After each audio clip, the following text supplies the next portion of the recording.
Everybody's talking about get your defensive line like the Philadelphia Eagles now. Well, that's embarrassing. Every team's trying to get a good defensive line. That's like when every defensive coordinator gets a job in the NFL, he's going to bring an attacking physical style, right? No shit. Everybody says the same thing: high tempo offense, physical defense. Got to get a D line, pressure the quarterback. Well, the Bills believe in that too, by proof of overspending for Von Miller, drafting a lean defensive end in the first round, Rousseau. That gives you a good effort. You know, we talked about little Eddie pressures, gives you a little bulldog effort. Not first round. Those guys are out there. 6-foot defensive tackles at 288 pounds. Ed Oliver needs to send a check to Aaron Donald every year, because that's what the Bills did. They just looked at the measurables and said, oh, he's Aaron Donald. No, that's not how it works. Only one Aaron Donald in the history of football. I missed on Aaron Donald coming out. I'll admit it. I didn't know he was going to be as good as he was. I get scared of small D tackles, not my style. Sean Payton always said, you can't make a living on exceptions when you draft.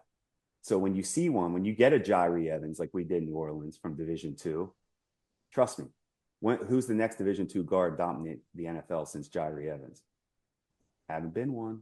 So that's what I'm saying. When you strike gold, appreciate it, but don't try. If another team does it, don't try to copy it.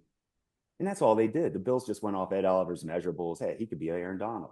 Not even close, just a guy. Then you extend him. All right, so the point of this, I think the Bills need to understand is who is the trusted talent evaluator in that building? Who is making these calls in the first and second round? Where are the big physical freaks, the dogs that we always talk about? So I just find it, I mean, I can go back to when we didn't even have a first round pick in Buffalo. We took Ron Darby in the second round, Carlos Williams in the fourth or fifth round. I don't remember. Both around week 13 of that season were two of the top 3 or 4 probably in the running for rookie of the year. Darby still just was playing a couple years ago, won a Super Bowl, starting. That's what you do. Second round, Darby was a rare dude. His speed and cover and quickness are off the charts. You can't find that guy later in the draft. You take him in the second round. That's what I'm trying to say. You better start hitting on these first and second round picks. Respect the round. And I just don't think, when I look at these picks the Bills are making, Elam can't even get on the field. I mean, that's crazy. And nobody talks about it. You overspend for Diggs. Everybody knew Diggs was a 2-year guy. He can't last anywhere more than 2 years. You overspend for Von Miller. And now you're thirsty, like a middle school boy, girl, going on a first date for Myles Garrett. Well, no shit, you want Myles Garrett. Who doesn't? Green Bay wanted Reggie White. And guess what? You should want him, and go get him. You should go get Myles Garrett. It might win you the Super Bowl. But that's lazy GMing.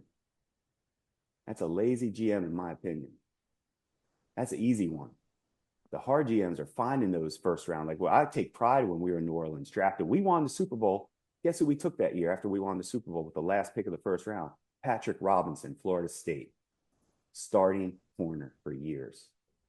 That's the proud. I talk about that very proud, because Mickey Loomis, Sean Payton, they leaned on Mickey Loomis as a GM is not a talent evaluator. So he hires all people he trusts to evaluate the talent. Rick Reapers was our director of scouting. He was a former GM under Tom Coughlin in Jacksonville. I mean, we had, you know what I'm saying? They leaned on the scouts. I think the Bills have done a nice job in the mid to later rounds of their drafts. Like they do a good job. But I know some of their scouts, they have a good scouting staff. There's something missing. Whoever's making those big decisions, and that's always the GM in the first, second round for sure. And that's what I'm saying. Beane needs to find a way. If he's not capable of making these picks himself, like Howie Roseman, lean on your staff. It's time to lean on your staff, maybe. So I guess that's what I've noticed the most, where Buffalo, I feel like, has tried to build this defensive line and secondary. But they're just missing. That's all it is. They're just missing. Everybody misses on picks. I'm not talking about that. But first and second round, that's not your time. That is not your time to miss. That's your time that's where you make your team better. And when you don't hit on those picks, the result is overpay free agency. And I'm pretty sure every GM says the same thing when they get their job. I have to go back to Beane's press conference, but pretty sure every GM says we're going to build through the draft. Oh, he